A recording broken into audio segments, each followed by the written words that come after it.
मछली और कछुआ की प्रेरणादायक कहानी। एक बार की बात है, एक सुंदर और शांत तालाब में मछली और कछुआ रहते थे।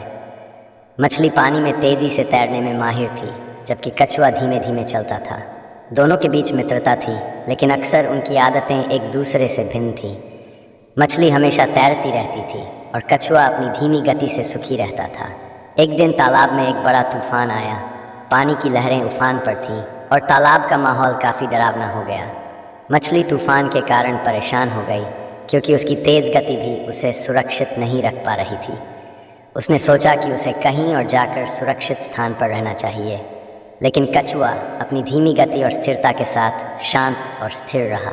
तूफान के बाद मछली को पानी के ऊपरी हिस्से में भारी अराजकता और उथल पुथल दिखाई दी।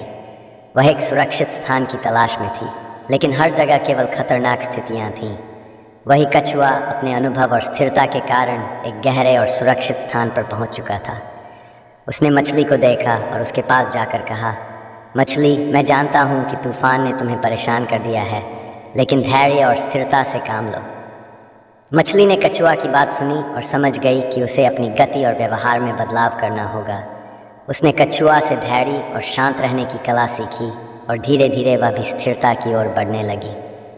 कुछ समय बाद मछली और कछुआ ने मिलकर तालाब में शांतिपूर्ण स्थिति बहाल की और सबको सुरक्षात्मक रहने की सलाह दी। इस कहानी से हमें यह सीखने को मिलता है कि जीवन में चुनौतियों का सामना करते समय धैर्य और स्थिरता महत्वपूर्ण होती है। मछली की तेज़ गति ने उसे सुरक्षित नहीं रखा, लेकिन कछुए की स्थिरता और धैर्य ने उसे और उसके दोस्तों को संकट से बाहर निकाला। इस प्रकार सही समय पर सही उपाय अपनाना और धैर्य रखना हर समस्या का समाधान हो सकता है।